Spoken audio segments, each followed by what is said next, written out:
Last year, the Dark Energy Spectroscopic Instrument, DESI, made headlines around the world. Its enormous map of the universe hinted that dark energy, the mysterious entity causing the expansion of the universe to accelerate, might not actually be constant. More recently, another giant cosmology experiment released its final results, the Dark Energy Survey, DESI. Its results are intriguing, but did DESI confirm DESI? To answer that, we have to address a much more interesting question. Why are completely different scientific studies so much more powerful in combination than any single study on its own? The answer brings us to the heart of what science really is: eliminating hypothetical universes. Did DES confirm DESI? It seems like a reasonable question. New data is supposed to reduce the uncertainty on whatever number we are trying to measure. You tighten the error bars and you confirm the measurement. Science sometimes works that way, like when we first measured the existence of dark energy in the first place. But modern cosmology has reached the point where this approach no longer works. The signals we are looking for are so subtle and tangled together that it is no longer about directly measuring the parameters of this universe. It is about ruling out countless hypothetical universes that we are not in. And DES was ruthless in eliminating universes. Despite their nearly identical names, the Dark Energy Survey, DES, and the Dark Energy Spectroscopic Instrument, DESI, were built to tackle the same grand mystery from almost opposite directions.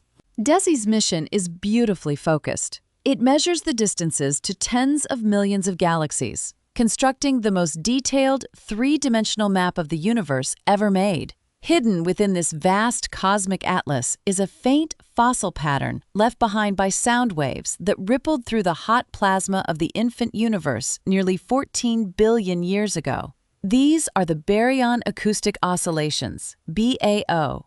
BAOs give us a cosmic ruler that grows with the expanding universe, allowing DESI to trace the history of that expansion with extraordinary precision. DES took a much broader approach. This international collaboration of roughly 400 scientists took control of the Blanco 4-meter telescope at the Cerro Tololo Inter-American Observatory in the Chilean Andes. After building a dedicated 570-megapixel camera, they scanned an enormous region of the southern sky for 6 years, building an extraordinarily deep portrait and movie of 300 million galaxies.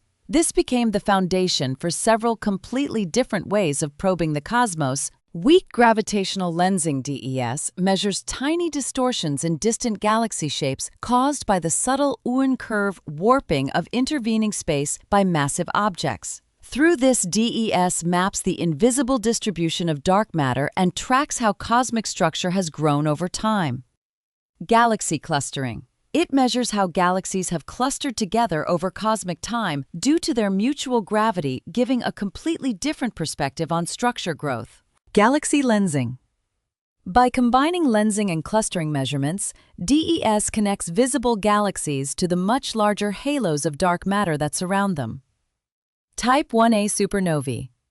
DES discovered and monitored thousands of Type 1a supernovae, measuring the expansion history of the universe by determining distances to these exploding white dwarf stars, the method by which dark energy was first discovered. Baryon Acoustic Oscillations DES even measures the same ancient BAO pattern as DESI, but with a completely different observing strategy.